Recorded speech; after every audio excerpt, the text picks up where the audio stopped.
আমি আজকে এখানে আসার আগে একটা ভিডিও দেখছিলাম, তাতে ওদের একজন নেতা বলছে কেন্দ্রীয় মন্ত্রীর রাজ্যের মন্ত্রী শশী পাজার বাড়ি আক্রান্ত হয়েছে, এরপর মমতা ব্যানার্জির বাড়ি আক্রান্ত হবে, কালীঘাট আক্রান্ত হবে।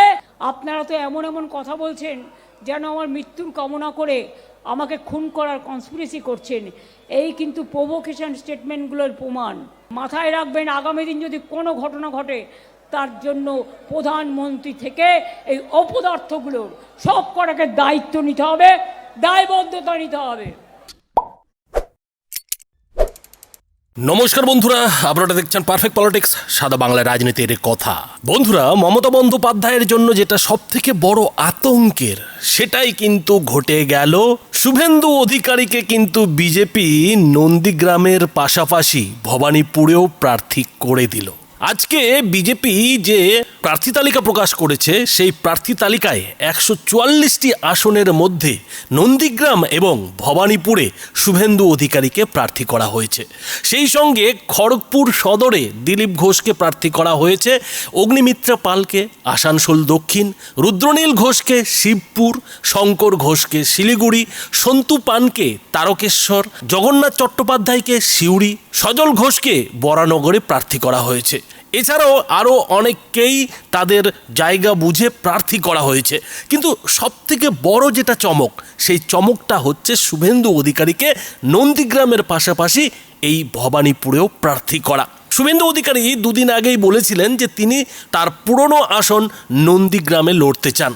সেই সঙ্গে শুভেন্দু অধিকারী বারবার একটা কথা বলেছিলেন যে ভবানীপুরে তিনি মমতা বন্দ্যোপাধ্যায়কে হারাবেন এবং দল যদি তাকে ভবানীপুরে দাঁড়াতে বলে, প্রার্থী করে, তাহলে কিন্তু তিনি ভবানীপুরে দাঁড়াবেন। আর হয়তো সেই কারণেই বিজেপির তরফ থেকে শুভেন্দু অধিকারীর সেই ইচ্ছেকে মর্যাদা দিয়ে ভবানীপুর এবং নন্দীগ্রাম দুই জায়গা থেকেই প্রার্থী করে দেওয়া হয়েছে। এখন কথা হচ্ছে যে পিসির কি হবে, মমতা বন্দ্যোপাধ্যায়ের কি হবে? মমতা বন্দ্যোপাধ্যায় কি তাহলে এবার ভবানীপুরে শুভেন্দু অধিকারীর সঙ্গে ফের লড়াইয়ে নামবেন, নাকি তিনি ভবানীপুর ছেড়ে অন্য কোথাও পালাবেন? কেননা নন্দীগ্রামে যে ধরনের লড়াই শুভেন্দু অধিকারীর সঙ্গে করতে গিয়ে মমতা বন্দ্যোপাধ্যায় ধাক্কাটা খেয়েছিলেন, তার রাজনৈতিক জীবনের সব থেকে বড় কলঙ্কটা তিনি পেয়েছিলেন। সেই হারের কলঙ্ক কি নেওয়ার ঝুঁকি এবার ভবানীপুরে মমতা বন্দ্যোপাধ্যায় নেবেন? মমতা বন্দ্যোপাধ্যায় কিন্তু এরই মধ্যে যে ধরনের ভাষণ দিচ্ছেন, যে ধরনের বক্তব্য রাখছেন, তাতে কিন্তু একটা জিনিস পরিষ্কার বোঝা যাচ্ছে যে তিনি কোথাও ব্যাক ফুটে আছেন। আর এদিন যেভাবে শুভেন্দু অধিকারীকে মোদি শাহরা ভবানীপুরেও প্রার্থী করে দিলেন, তাতে মমতা বন্দ্যোপাধ্যায় কোথায় যাবেন? মমতা বন্দ্যোপাধ্যায় কি করবেন?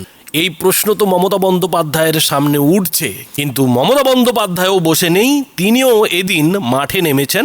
ভোট ঘোষণার পরের দিনই তিনি মাঠে নেমে গ্যাসের দাম বৃদ্ধির প্রতিবাদ করেছেন। আর সেই প্রতিবাদ করতে গিয়ে তিনি যে বক্তব্য রেখেছেন, সেই বক্তব্যের মধ্যে কোথাও যেন তার মনের ভয়টাও প্রকাশ করে দিয়েছেন। আর সেই কারণেই হয়তো এদিন মমতা বন্দ্যোপাধ্যায় তার ঝোলা থেকে এবার আসল বেড়ালটা বের করে ফেললেন। যে বেড়ালকে বের করে শেষ মুহূর্তে মমতা বন্দ্যোপাধ্যায় ভোটের খেলা ঘুরিয়ে দেন, সেই বেড়ালটাই এদিন মমতা বন্দ্যোপাধ্যায় তার ঝোলা থেকে বের করে ফেললেন। অর্থাৎ মমতা বন্দ্যোপাধ্যায়কে মেরে ফেলার হুমকি দেওয়া হচ্ছে, খুনের হুমকি দেওয়া হচ্ছে। সেরকম কিছু একটা ঘটে গেলেও ঘটে যেতে পারে এবং তার জন্য কে বা কারা দায়ী থাকবে সেটাও কিন্তু মমতা বন্দ্যোপাধ্যায় বলে দিলেন। আর বললেন কেন? মমতা বন্দ্যোপাধ্যায়কে এবারের বিধানসভা ভোটেও সেই পুরনো ভিকটিম কার্ডটাই খেলতে হবে। ভিকটিম কার্ডটাই মমতা বন্দ্যোপাধ্যায়কে ফের মুখ্যমন্ত্রীর কুর্সিতে বসাবে। সেই জন্যই কিন্তু এদিন গ্যাসের দামের প্রতিবাদ করতে গিয়ে মমতা বন্দ্যোপাধ্যায় তার প্রাণ সংশয়ের হুমকির গ্যাসটা কিন্তু তৃণমূলের কর্মী সমর্থকদের দিয়ে দিলেন। মনে করিয়ে দিলেন যে যেভাবে শশী পাজার বাড়িতে বিজেপির সমর্থকরা আক্রমণ করেছে, আর তারপরে দিলীপ ঘোষ যেভাবে তৃণমূলকে সারা রাজ্যে এমনকি কালীঘাটেও পেদানোর হুমকি কিংবা হুঁশিয়ারি দিয়ে রেখেছেন, তাতে মমতা বন্দ্যোপাধ্যায়ের সঙ্গেও একটা অঘটন ঘটে যেতে পারে। এখন শশী পাজার বাড়িতে ঠিক কী ঘটেছিল বন্ধুরা আপনারা জানেন, কিভাবে ব্রিগেডের পথে যাওয়া বিজেপির সমর্থকদের আতঙ্কিত ভয়ভীত করার চেষ্টা করা হয়েছিল। তৃণমূল ভেবেছিল যে 21 সালে যা ঘটেছে কিংবা তার আগে বিজেপির সঙ্গে তৃণমূল যা ঘটিয়েছে এবারও সেই রকম ঘটবে, এবারও সেই রকম হবে। কিন্তু বিজেপি যে তলে তলে তৃণমূলের সমান সমান হয়ে গেছে কিংবা তৃণমূলের থেকে বেশি শক্তিশালী হয়ে গেছে, সেটা শশী পাজার সেই তৃণমূল কর্মী সমর্থকরা বুঝতে পারেননি। কখন তারা সেটা বুঝলেন যখন বিজেপির কর্মী সমর্থকরা বাস থেকে নেমে পাল্টা সেই তৃণমূলের কর্মী সমর্থকদের প্যাদানো শুরু করলেন। এখন অনেকেই হয়তো বলবেন যে এই কথা কি করে বলছি। তো বন্ধুরা, দেখুন সেই ভিডিও।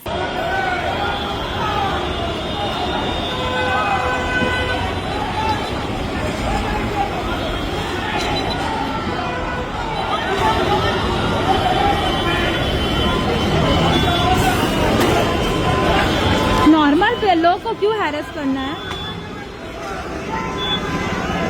बीच में नॉर्मल वाला बस भी आ रहा है ना, वो लोग का भी बस है बहुत सारा, ज्यादा वो लोग का ही है।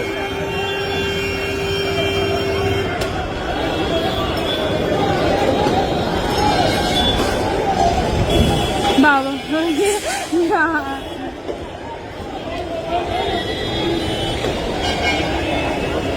बाप रे,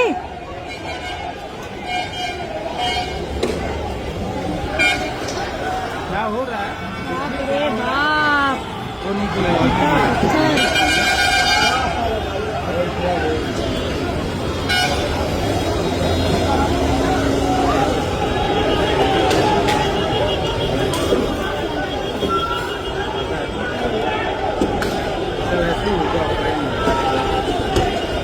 बाप रे भाई, वही नॉर्मल लोग का क्यों गाड़ी में मार रहे हो?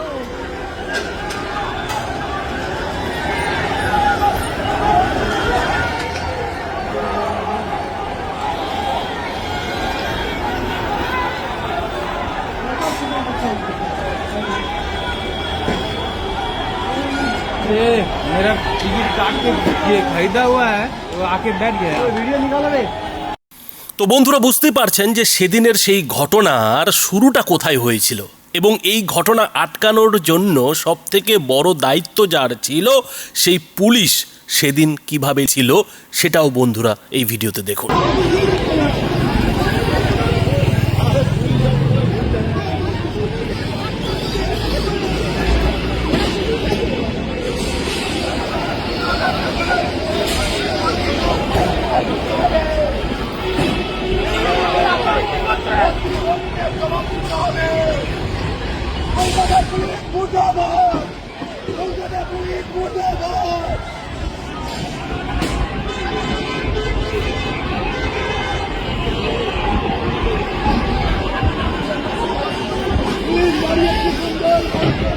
बांग्लादेश तो पाकिस्तान।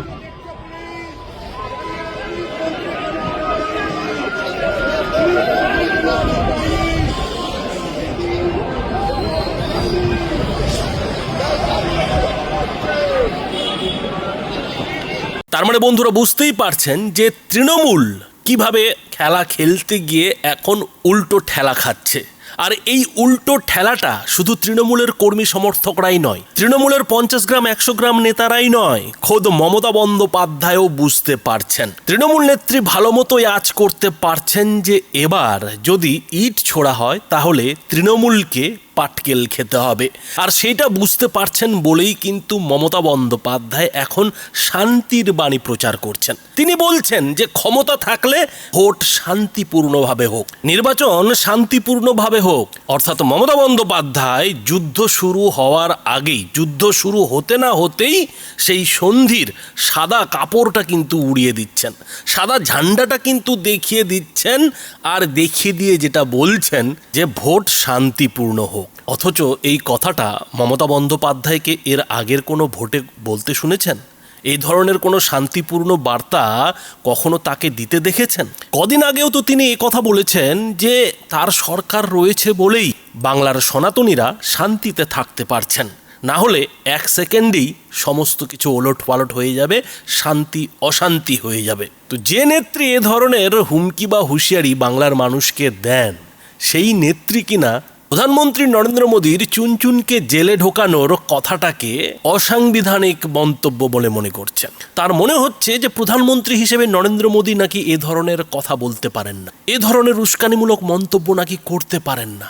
অথচ মমতা বন্দ্যোপাধ্যায় মুখ্যমন্ত্রী হিসেবে এটা বলতে পারেন যে তার সরকার আছে তাই সব শান্তিতে আছে, না হলে 1 সেকেন্ডের মধ্যে সব এদিক ওদিক হয়ে যাবে। কেন তিনি এই কথা বলছেন? কেন তাকে এই কথা এখন বলতে হচ্ছে? কেন তিনি এখন সেই শান্তিপূর্ণ বার্তা দিতে বাধ্য হচ্ছেন? কারণ বিজেপি এখন তৃণমূলের সঙ্গে সমানে সমানে টক্কর দিচ্ছে।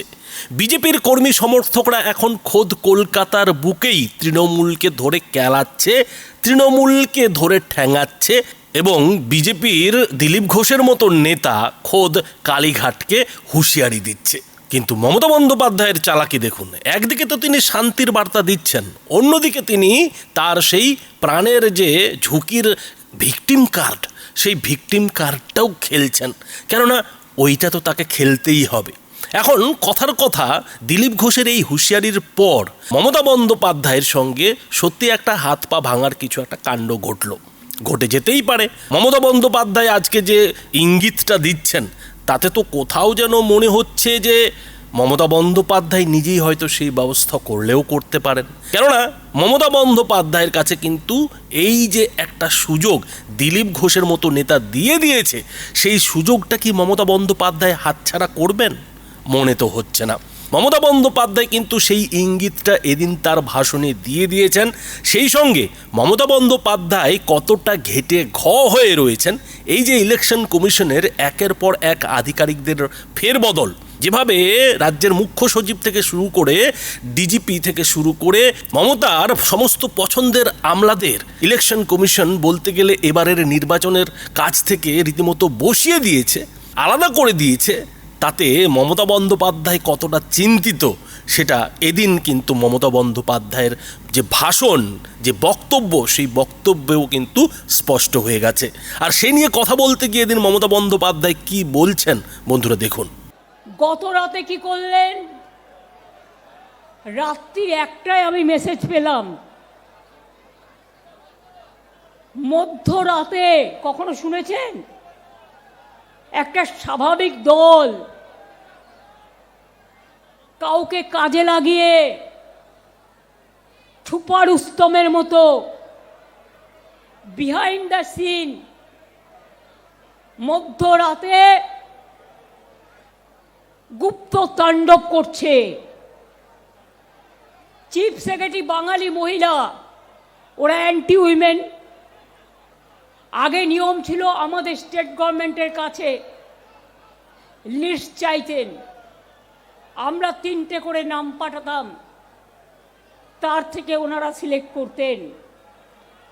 এ সুমোটো যেন মগের মুলুক, যেন দিল্লি কা লাড্ডু, যেন জমিদারি, জমিদার জোকদার, কালোদার আর বিজেপিকে সন্তুষ্ট করার জন্য যে দেশে প্রধানমন্ত্রী নিজে, আমি শুনেছি মিটিংয়ে বলেন চুনচুনকে মারেঙ্গে, আমি ওনাকে বলি দেশকে আপনি কি করে রক্ষা করবেন?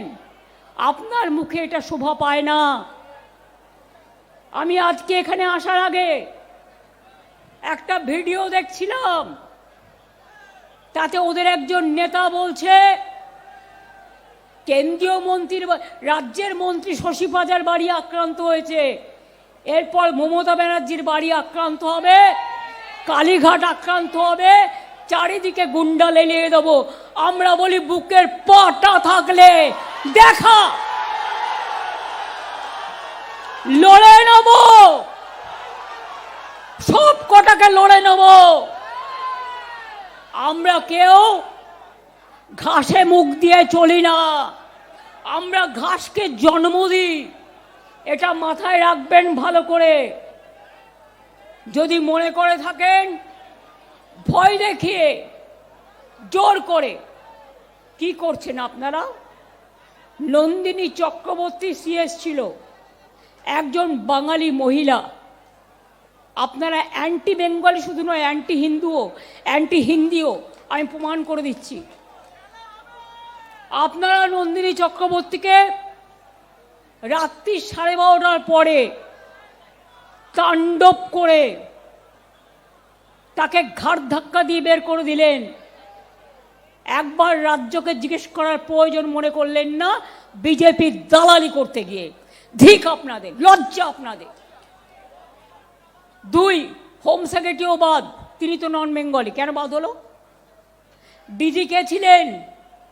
পীযূষ পান্ডে, এক কথায় বাদ, তিনি তো নন বেঙ্গলি ছিলেন। সুপ্রতিম কে ছিল কলকাতা পুলিশ কমিশনের? বাঙালি ছিল। বিনীত গোয়েল কে ছিল? নন বেঙ্গলি ছিল। তার মানে আপনারা শুধু বাংলা নয়, নন বেঙ্গলি অ্যাফিসিয়েন্ট অফিসারদেরও বাদ দিয়েছেন। আপনারা দেখেছেন বিজেপির কথায় কারা কাজ করবে তাদের দেখে দেখে চয়েস করছেন, কিন্তু জেনে রাখুন বিনাশকালে বুদ্ধিনাশ। যে অফিসারকেই পাঠান তারা সবাই আমাদের হয়ে কাজ করবে, মানুষের হয়ে কাজ করবে, বাংলার হয়ে কাজ করবে। বিজেপির কথায় ডিএম চেঞ্জ করবেন, এসপি চেঞ্জ করবেন, আইসি চেঞ্জ করবেন 1.5 মাসের জন্য, তারপর মনুষ্যত্ব কিন্তু চেঞ্জ করতে পারবেন না, মানুষকে চেঞ্জ করতে পারবেন না। কি বলেছিলে? দেখুন ইতিহাসের পুনরাবৃত্তি হয়। মোটা ভাই মিটিং করছিল 24-এর ইলেকশনে, তার আগে ওনার মিছিলের পর থেকে ল্যাজ থেকে বিদ্যাসাগরের মূর্তি ভাঙা হলো।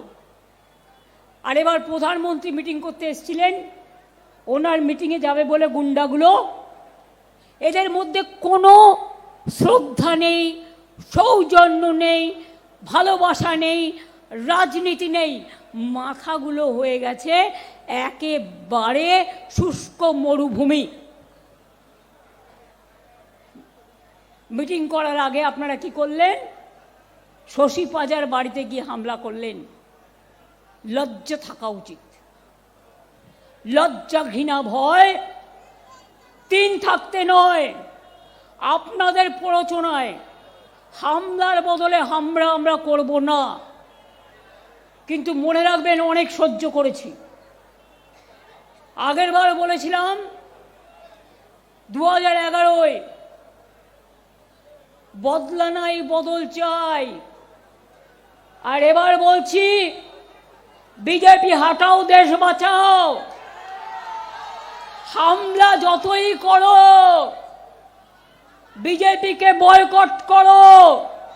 বিজেপি আসলে মাছ খেতে দেবে না, মাংস খেতে দেবে না, ভাষায় কথা বলতে দেবে না, ছাতু খেতে দেবে না। কেন চেঞ্জ করলেন সুপ্রতিমকে কলকাতা কমিশনার? টাকা ঢোকাবেন, যাতে আপনাদের হাতে হাতে ধরতে না পারে, সেই জন্য হামলা করবেন, যাতে হাতে নাতে ধরতে না পারে, সেই জন্য। আমরাও সজাগ দৃষ্টিতে নজর রাখব বাইরের কারা এসে কোন পাড়ায় এসে আস্তানা গড়ছে। আর একটা লোক আছে, নামটা বলেই দিই, প্রথম অক্ষরটা সু, সেকেন্ড অক্ষরটা বললাম না, শেষের অক্ষরটা ল। নামে 3টে ওয়ার্ডের, টাইটেলটা বানচাল। আমি বলি অনেক টাকা খেয়েছো, আগে খেতে পেতে না, এখন হাজার হাজার কোটি টাকা, লক্ষ লক্ষ কোটি টাকার মালিক হয়েছো। তৃণমূলকে বলছে চোর, আর তোমরা ডাকাতদের সর্দার, জমিদার, বড় ডাকাত। টাকার কোনো শেষ নেই, সারা ভারতে টাকা ঘুরছে, আর বদনাম করছে তৃণমূলের। তৃণমূলের মতো দেশে একটা পার্টি দেখাও, একটা পার্টি দেখাও যারা মানুষের জন্য জীবন দিতে প্রস্তুত। আর তোমাদের অপদার্থ পার্টি, অসৌজন্যমূলক পার্টি, দুরাচারী পার্টি, ব্যভিচারী পার্টি। ভয় না পেলে বলতে পারো কালীঘাটেও অ্যাটাক হবে। আমি বলি করো না। কবে করবে বলো, আমি বসে থাকবো। কবে করবে বলো, আমি বসে থাকবো। আর যিনি সব বড় বড় কথা বলছেন তাকে আমি অনেক সাহায্য করেছি, জেনে রাখুন। আমি পলিটিক্যাল পার্টির ঊর্ধ্বে থেকেও বিপরীত ধর্মী পলিটিক্যাল পার্টিও যখন বিপদে পড়ে আমি সাহায্য করি। এসব গ্যাস খেয়ে গ্যাস বেলুন হবেন না। দেখব কত হামলা আর কত বদলা নিতে পারো। সাহস থাকলে শান্তিপূর্ণভাবে পার্টি করো, মিছিল মিটিং করো। কেন বিজেপি পার্টির লোককে আইসি করতে হবে? বিজেপির পার্টির লোককে ডিএম করতে হবে? বিজেপির পার্টির লোককে চিফ সেক্রেটারি করতে হবে? বিজেপির পার্টির লোককে সব করতে হবে? নিজেদের প্রতি ভরসা নেই, মানুষের প্রতি ভরসা নেই। ওরে অপদার্থের দল, এই করে জীবন কাটবে? চেয়ার কোনোদিন পার্মানেন্ট নয়। তোরা আজ আছিস, কাল নেই, কোথায় পালাবি? পালাবার পথ নাই, জম আছে পিছে। লড়াইয়ে আছে কিন্তু বন্ধু, লড়াই ছেড়ে কেউ যাবেন না। আমি তো যাবই না। আমায় যতই মারুন আর যা ইচ্ছে করুন, আমার কণ্ঠে যতক্ষণ থাকবে প্রাণ। আপনারা তো এমন এমন কথা বলছেন যেন আমার মৃত্যুর কামনা করে আমাকে খুন করার কনস্পিরেসি করছেন। এই কিন্তু প্রভোকেশন স্টেটমেন্টগুলোর প্রমাণ। এটা মাথায় রাখবেন। এটা যখন করছেন মাথায় রাখবেন, আগামী দিন যদি কোনো ঘটনা ঘটে তার জন্য প্রধানমন্ত্রী থেকে এই অপদার্থগুলোর সব কটাকে দায়িত্ব নিতে হবে, দায়বদ্ধতা নিতে হবে। তার মানে বন্ধুরা বুঝতেই পারছেন যে মমতা বন্দ্যোপাধ্যায় সব হারিয়ে, সব অস্ত্র ভোতা হয়ে যাওয়ার পর এখন সেই তার যে শেষ সবেধন নীলমণি ভিকটিম কার্ড, সেই ভিকটিম কার্ডটা কিন্তু খেলার চেষ্টা শুরু করে দিলেন। এবং এই ভোটের মাঝখানে যদি সেই রকম কিছু একটা ঘটে যায়, ভগবান না করুক যে সেই ধরনের কোনো ঘটনা মমতা বন্দ্যোপাধ্যায়ের সঙ্গে ঘটুক, কিন্তু তৃণমূলই যদি সেরকম কোনো একটা হাত বিজেপির জন্য পেতে দেয়, তাহলে কিন্তু মমতা বন্দ্যোপাধ্যায় আবারও কোথাও না কোথাও একটা ব্যান্ডেজ নিয়ে কিন্তু ভোটের ময়দানে নামতে পারেন। আর সেই সুযোগটা কিন্তু দিলীপ ঘোষ একটু অতি আত্মবিশ্বাসী হয়ে মমতা বন্দ্যোপাধ্যায়কে দিয়ে ফেলেছেন। আর সেটাই কি মমতা বন্দ্যোপাধ্যায় এবার হাতিয়ার হিসেবে ব্যবহার করবে? বন্ধুরা, আপনাদের কি মনে হয়? আপনাদের মতামত অবশ্যই এই ভিডিওটির নিচে কমেন্ট বক্সে লিখে জানাবেন।